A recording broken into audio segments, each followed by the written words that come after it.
Hi. Goodness, got a little bit of a cold going on, but today I'm going to be talking about healthy boundaries and because it's a brain thing. And I'm Rachel McLeod. I'm a licensed clinical social worker, a mental health therapist, an emotional wellness coach, and a practitioner wellness mentor. And I specialize in helping people do the brain work for resolving symptoms of anxiety, depression, and traumatic stress.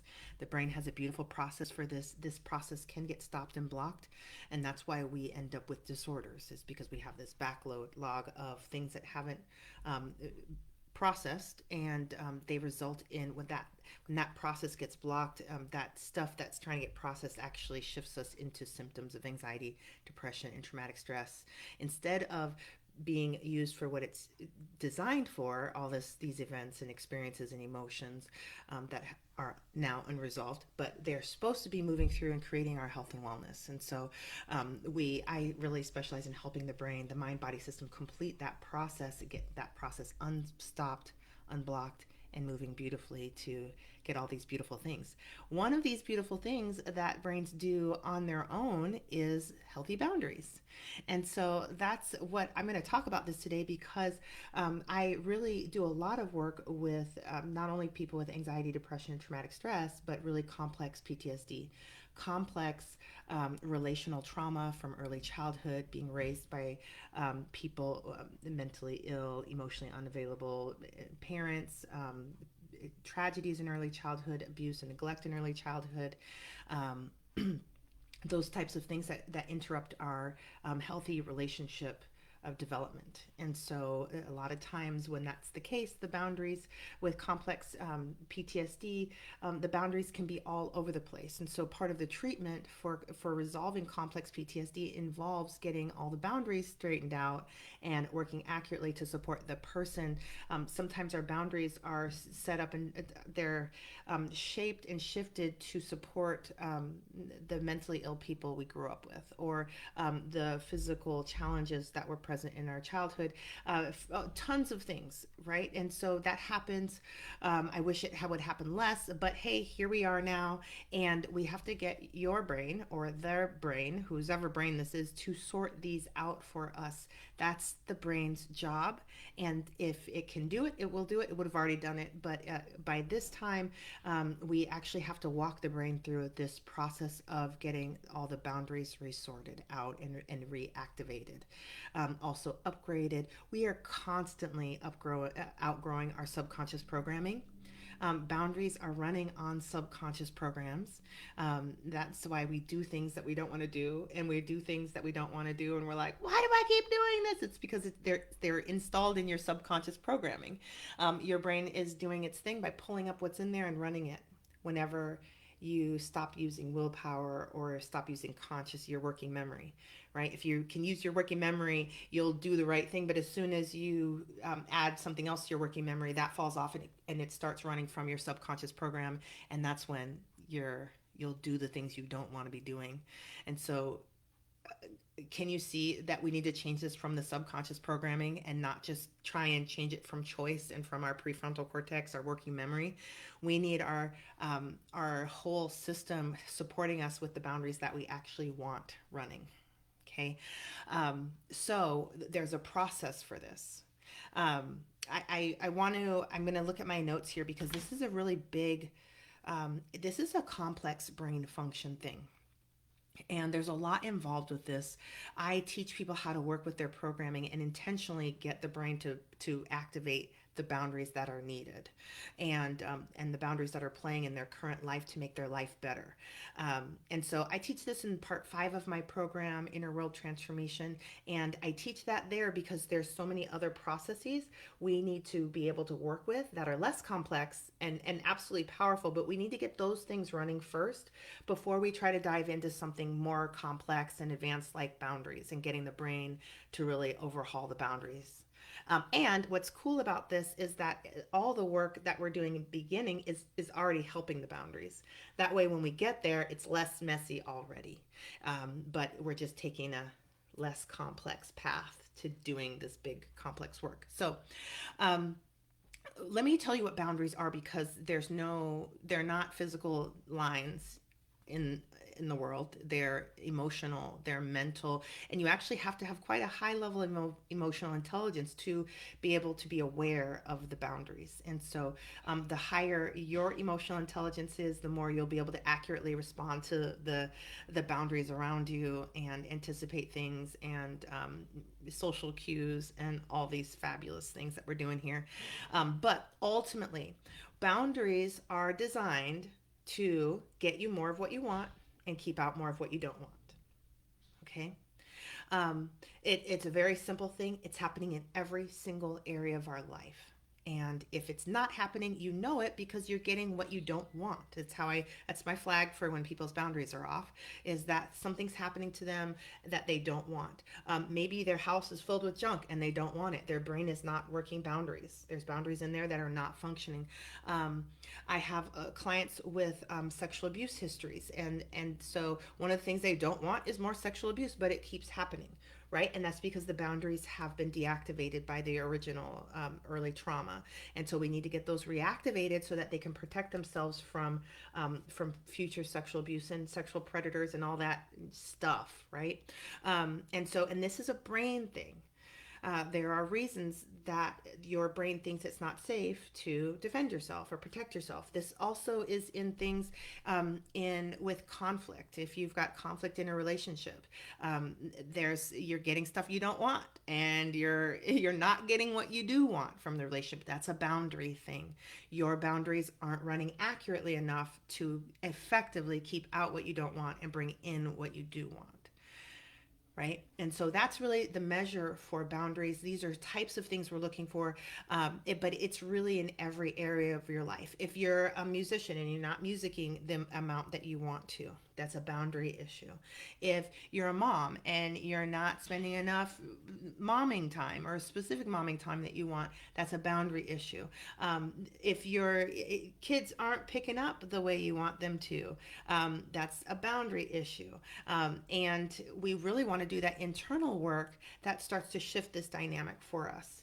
Um, in my healing journey, we were not allowed to set boundaries. Or I remember just hearing, "Oh, Rachel, you're just being so mean," if I were to express a boundary. And I believe that. Um, so I grew up not really doing in my brain. The reticular activating system filtered out boundaries for me very nicely. I couldn't have recognized one if it was in my face, because I was trained in such a way to think boundaries weren't important, so my brain just stopped showing them to me. This is also what's happening. So when I was trying to figure out how, what am I, boundaries, everyone's talking about boundaries, and I had some major life challenges. This is when I first found out I was in OCD world, that I got my first diagnosis. I should have gotten several others. I didn't get any other ones, but I know. Um, so, but I was so confused. I've never been so confused in my entire life. And I had some massive life challenges going on, and I was just like, I don't even know how this is going to work.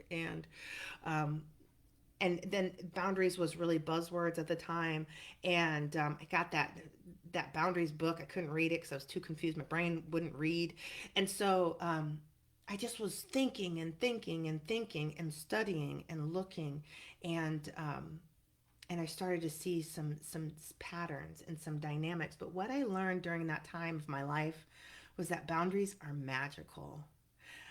There, when I first started figuring out how to set my first boundaries, all of a sudden problems I thought would never leave, all of a sudden just vanished.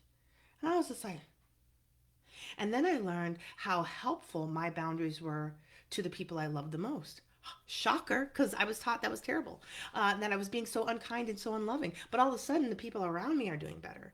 I learned that our accurate, healthy boundaries are transformational to problems we don't think are going to be ever going to leave, and to our relationships, to our life, and your brain activates them and sorts them for you. You can also lead your brain to do that, and there's strategies for that. Um, But really, this entire process that you hear me go on and on and on about, where the mind body system is in communication, that is the brain is already read back there. The scientists are in your mind, right up here in the prefrontal cortex. The analyzers, the data processors, they're already reading the data from the body. The body plays a huge role. Our sensory system plays a huge role in our boundaries. And so it gets up here, and here it is, right? It gets up in the brain, and they're like, oh, we just learned we don't like that. Did you know that we didn't like that? Okay, because then this happened and that happened, and oh, that makes us feel pain, and this is uncomfortable, and then they make this face, and how are we going to do this better? And then they're reading all of this, and they get back there, and they reorganize things, and they turn on, we need a little bit more boundary here, we need a little bit, we need, and all of a sudden, the next thing you know, you go out and you're setting better boundaries. And then your brain is like, ooh, how do we do? Let's read the data from all the centuries and look at the memories, and then, oh, we're going to need a little bit more. And they're really working to customize your boundary for you. If this uh, mind body process is blocked, your boundaries, your brain will not have the information it needs to create those healthy boundaries for you. It cannot do it, and your life will look like your brain is not setting healthy boundaries for you. People will say, why are you going for that? Why are you tolerating that? Why are you taking that? Why don't you say something? Why don't you defend yourself? Why don't you whatever? And your brain is like, and you're like, and you couldn't if you wanted to, because your brain cannot make those boundaries for you. However, you get this mind body system in communication, and all of a sudden boundaries are coming out, and you're like, who is this? Oh my gosh, I just said that. My clients are telling me that stuff all the time, because all we're doing is working this mind body system process. We're making it flow. Now, if you've been hearing from me, that there is a part of the brain that will shut this mind body connection down. And that brain does not care about logic or reasoning. It doesn't care about words. You cannot talk to it. You cannot reason with it. You cannot influence it by those methods. And so you can't. And so it's responding to the body. We can influence it if we learn to speak its language. If we learn, it wants to know if we're going to live or die, right? So if we can learn to send it messages that we're going to be safe, that we're safe, and we're going to be, it's okay. All of a sudden, it will, once it gets enough safety signaling, it will close, and that loop will run for as long as this is closed. As soon as it doesn't, like if it's all processing, and all of a sudden something happens, it's like, it breaks it. It doesn't allow these two to talk, and it shifts into fight or flight. And that's not a processing. Your brain is not creating, not activating, not updating your boundaries at all during that time. Fight or flight is about survival, not about thriving. So the more time you're staying in fight or flight, in survival mode, the less time your brain is at making accurate your boundaries for you. It doesn't care about that if it thinks that you're going to die, right? And this is not a logic or reasoning system, so it doesn't look very logical or reasonable, right? And it can be really, really frustrating to have your brain not doing the thing you want it to do, but it's doing that. And so what we do is we have talk conversations with that part of the brain, and pretty soon it will close up, right? This part of the brain is looking at for the body, is reading the information coming from the body. Once there's pain moving through the system, and this is social pain, physical pain, emotional pain, a mental pain, as soon as there's pain, it flips off, and it's like, we're in danger, run, freeze, fight, go to sleep, get out of here, right? And so, but if we can, while pain is running through our system, and we can plan for this is what the exercises I teach are about, is we're going to actually activate a little dose of pain, whatever's the right one for you. Maybe it's worry pain. Maybe it's rejection pain. That's a big one. Maybe it's shame pain. That's a monster on nervous systems, survival systems. Maybe it's a memory. Maybe we're going to work this thing through the mind body system up to the top, and we're going to do this. We're going to specialize. We're going to really focus on sending safety signals to this part of the brain, so that the stuff actually gets up there, and you'll watch your boundaries reorganize. Okay, it's a really simple process. People think, is this magic? No, this is healthy brain function. We are wired like this. We're wired to support this part of the brain. That's why we're rocking the babies. That's why we're putting our arms around each other. That's why we're singing together. That's why we're dancing around fires. That's why we're doing all the things. That's why we're taking angry. That's why we're angry cleaning.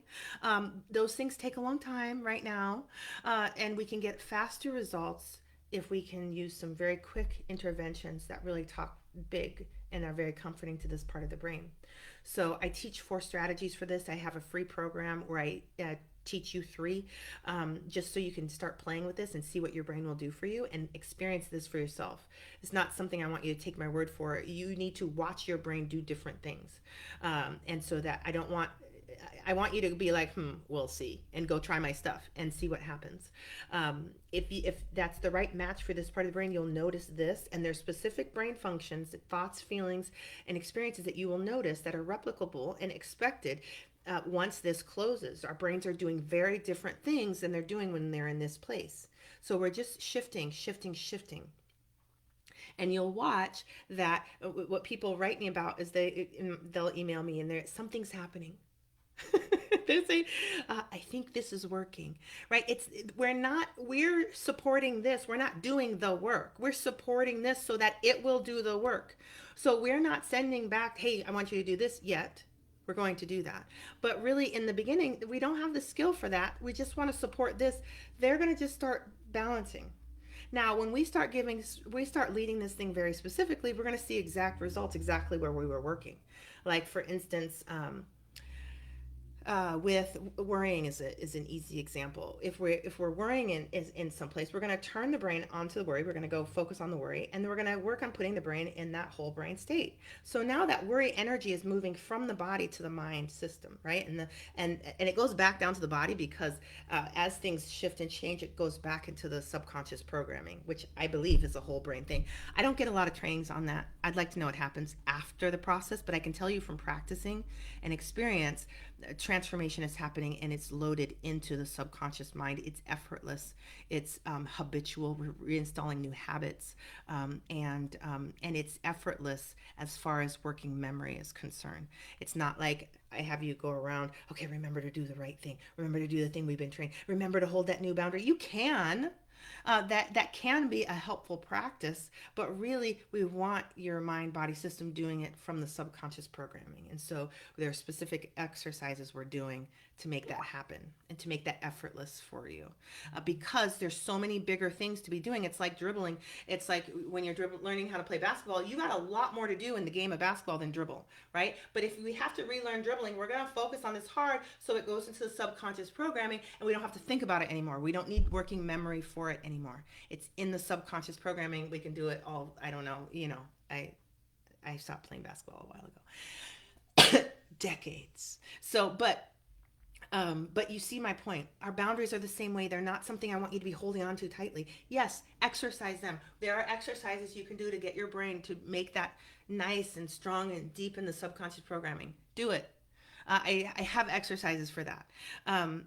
But really, we want that ease and flow. You've got bigger things to do in your life, and that's why I have people kind of crank, because it's like you want your brain function to match up to your life, and you want it to match up quickly today. In therapy, I could, and in coaching, I could drag this thing out for 2 years. Why? Your brain can do this in 6 months. Your brain can do this in 2 months. There are tons of transformation. And you've already been mentally ill long enough. You've already struggled with lack of boundaries long enough. We don't need to drag this out. And your brain will do this night and day, day and night, right? So if we can get some specific exercises in here, enough to support this and get that snowball of awesome rolling, uh, let's dive in and get to work, right? And here, part of the program in my program is the longest, and because it's about getting to work. I don't want you sitting and listening to somebody. I want you to get in there and dribble that ball. I want you to get in there and work this mind body system loop. An ounce of work in this loop, the mind body system loop, effectively, and it's actually working and connecting, is worth a pound, 3 pounds, a ton of theorizing. They're totally different processes. The mind body system, this stuff is so fast if we would just sink our time into it. There's so much we can do to transform how our brain is functioning, with the kind of life we're experiencing. We can just shift this stuff so dramatically, and it's worth it. So let me see what my notes say. Okay, when I'm working with boundaries, oh, I'm going to have to wrap this up. But when I'm working with boundaries, I'm testing three areas specifically for people because they will have a problem usually in one of these places, and then that's where we're going to be working on exercising them. And this is there are specific areas in people's life where boundaries aren't functioning, and so we're working to restore boundaries in those places. That's the first thing we're doing. The next thing we're doing is we're analyzing the boundaries that are currently running. Okay. And I'm analyzing from three levels. One, are they aware of the boundary? Two, can they express the boundary? And three, can they maintain the boundary? Sometimes we don't even know what we need. Like we're just not in awareness yet. There's exercises for that. And you and your brain can be in a situation like and figuring out together, oh, what do we need here? And this is bigger than your mind. There's a lot more intelligences running through you than your mind's thoughts. There's our mind body system is reading so much area information from the area that's coming in through all of our senses, our skin, our eyes, our nose, our mouth, our ears, and our heart field, that and so many of our other systems that we actually need our brain to synthesize for us and then take action with. And so I don't teach a lot of thinking exercises because the thinking will get in the way. It's usually an overdeveloped process in people that have anxiety, depression, and trauma disorders. And so we need that player in our basketball team to go sit down for a little bit, just chill, maybe sit on the sidelines, take a couple deep breaths. Let's look at some of these other players in our life get strong and participate too. So we have a synergistic quality going on that make our boundaries excellent and accurate. The boundaries you need are bigger than your thoughts, are more massive, and are more that they have to be deeper and richer than your thoughts to really shift your life. And so we want the mind body systems designed to do that. So we want to turn on awareness. We want to turn on expression. This is where things are deactivated as well. I know what I need. I can't get it out of my mouth. I know what I need to do. I can't get my feet to move. This is where the mind and body aren't together on this. There's processes to bring that together to get you to be able to express your boundary. And then maintain. Now, this is one for me. And so this is where you know the boundary, you can express the boundary, but as soon as somebody comes and blows on your boundary like this, it falls down. And you're like, oh my God, that was so hard. No, if somebody comes and checks your boundary, 100 times, can I hold it for 203 times? Can I be here for that? This is important with parents and children, right? The children, and you've got 5 children like me or more, your boundary is being checked repeatedly, right? And so I'm so tired, I'm done. I can't, I need more endurance, right? This is where the endurance piece is a brain function as well thing. And we can really grow our endurance for setting boundaries instead, because if we get tired, we're going to be passive. If we don't do it right, we're going to turn into passive aggressive, or manipulative in our communication, because we're exhausted, we're not being assertive, and we're tired of holding that freaking boundary. We shouldn't have to this much. Yes, you do. So that let's go and let's get that nice and strong, because boundary holding is natural to us, is native to us, and we must be doing it. And so, and also that all those attitudes, I shouldn't have to do this, is real. I love that. It's important. That's important brain function. And that's also part of shifting the dynamics and the beliefs in the subconscious mind. Okay. Let me see. Also, deciding on your boundary is only a first step in the process, and it's not even the first step. Your mind body system is constantly communicating about your boundaries, and so once you've gotten here on the set, you're probably late already. But deciding is just a piece of the process. You can decide on a boundary, but know that that's not the full process. And then yeah, and we want to do this so that this shifts from the subconscious mind, and that your boundaries get activated, updated, and we're constantly outgrowing our subconscious programming. So we really rely on the movement and the connection of this mind body system to stay relevant and effective today, right? Because the boundaries you needed yesterday might not be the ones you need today. We need your brain being flexible and adaptive and responsive to that, not stuck with old programming. I'm sorry, I'd like to help you adapt to this, but I'm stuck with old programming. That happens all the time. There's a process for this, and this is part of not only activating our boundaries, but then as we on go and live with our mind body system, that we're supporting that healthy. We can continue to support that process. And if we see someplace our brain's getting snagged, and it's like, hey, why are we doing that? Then we can help and get that moving. All right, and we're really teaming with our mind body system. So I hope this is a lot of good information and inspiration for you. I'm actually responding to somebody who left a comment. She said, I know so many people who are saying they are working on setting boundaries effectively, including myself included.